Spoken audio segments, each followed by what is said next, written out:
আমরা আমাদের রাষ্ট্রীয় অবস্থান থেকে বা বর্তমানে যে সরকার আছে তার অবস্থানও সরকার কিন্তু অত্যন্ত পরিষ্কার করেছে। মিস্ত্রি মহোদয়কে অভ্যর্থনা জানানো থেকে শুরু করে বিদায় দেয়া পর্যন্ত বিমানবন্দরে একদম যথাযথ সাম্যের সাথে, যেটা বাংলাদেশ আর ভারতের মধ্যে আগে হয়নি। অনেক ব্যবধানে কিন্তু আমাদের এই সফরগুলো হয়েছে।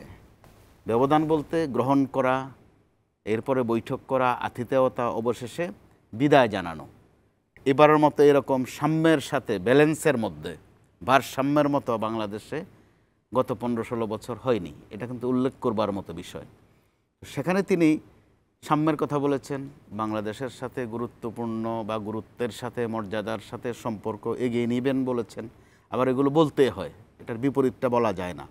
কিন্তু প্র্যাকটিক্যালি গত কিছুদিন ধরে তারা আমাদের সাথে, অর্থাৎ ভারত তার প্রতিবেশী বাংলাদেশের সাথে যে আচরণ করছে সেটার মধ্যে বৈষম্যের বিষয় তো আছেই, অবজ্ঞার বিষয় আছে, তাচ্ছিল্য করার বিষয় আছে, এমনকি উস্কানি আছে, বিশৃঙ্খলার চেষ্টা আছে। একটাও গোপন নয়, কিন্তু প্রত্যেকটা পরিষ্কার।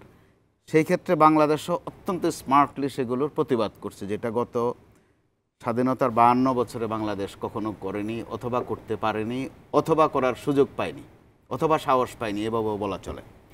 তো ওই রকম অবস্থায় বাংলাদেশ ভারতের প্রত্যেকটা প্রতিক্রিয়ার পাল্টা প্রতিক্রিয়া দিয়েছে, কিন্তু ভারতের মতো কদর্যপূর্ণ ভাষায় নয়। ভারত যেটা করেছে, আমাদের মিশনে হামলা করেছে, সীমান্ত পাড়ি দিয়ে এদিকে শান্তি বাহিনী পাঠাতে বলছে, শান্তি মিশন পাঠাতে বলছে, দখল শব্দটা ব্যবহার করছে, উৎখাত শব্দ ব্যবহার করছে, আমাদের রুগীদের জন্য হাসপাতাল বন্ধ করে দিচ্ছে ওখানে, আমাদের বাঙালিদের জন্য বা বাংলাদেশিদের জন্য খাওয়ার হোটেল বন্ধ করে দিচ্ছে। অর্থাৎ নিম্নমানের কাজ ভারত যা করার সবই করেছে, একটাও ছাড় দেয়নি। যে কারণে ভারত এখন যে বলছেন মিস্টার মিস্ত্রি যে সাম্যের সাথে মর্যাদার সাথে তারা এগিয়ে যাবেন সামনের দিকে, সেটা একটা ওয়াদার মতো।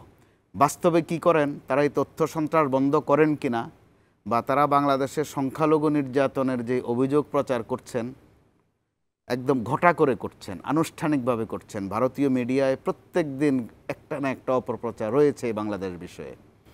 তারা দেখা যায় 10 বছর আগের কোনো নাটকের ফুটেজ জোগাড় করে সেটাকে সাম্প্রতিক ঘটনা বলে চালিয়ে দিচ্ছেন। তো ওই রকম ভূমিকার মধ্যে যদি বলেন যে হ্যাঁ মর্যাদার সাথে সম্পর্ক এগিয়ে যাবে, বিশ্বাস করতে একটু কষ্ট হওয়াটাই স্বাভাবিক। আপনি সীমান্তে নির্যাতন করছেন, ওইটাও যদি বলেন যে মর্যাদার সাথে নির্যাতন করেছি, হুমকি দিচ্ছেন, এটাও যদি বলেন যে অত্যন্ত সম্মানের সাথে হুমকি দিয়েছি, এগুলো হাস্যকর। সেই ক্ষেত্রে ভারতের সামনে এখন দায়িত্ব বেশি বাংলাদেশের চেয়ে। গত 5-6 মাস ধরে বাংলাদেশে একটা ট্রল হচ্ছে একটা ভাষা নিয়ে, যে রিয়েলিটি মাইনে নাও, রিয়েলিটি মাইনে নাও। এটা একটা আঞ্চলিক শব্দ।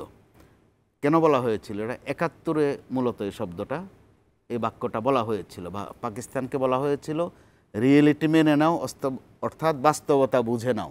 পাকিস্তান ওই বাস্তবতা উপলব্ধি করেনি, যেটার জের তাদের সইতে হয়েছে। আর আমাদের এই স্বাধীনতা যারা অবদান আছে বা অবদান রেখেছে, ভারত ওই রিয়েলিটি মানছে না। গত 5-6 মাস তো একদমই মানছে না, বিশেষ করে গত 4 মাস ধরে ধারে কাছেও নাই, তারা রিয়েলিটির ধারে কাছেও নাই। তারা বুঝতে চাচ্ছে না যে এই বাংলাদেশ আর 5 আগস্টের বাংলাদেশ এক নয়।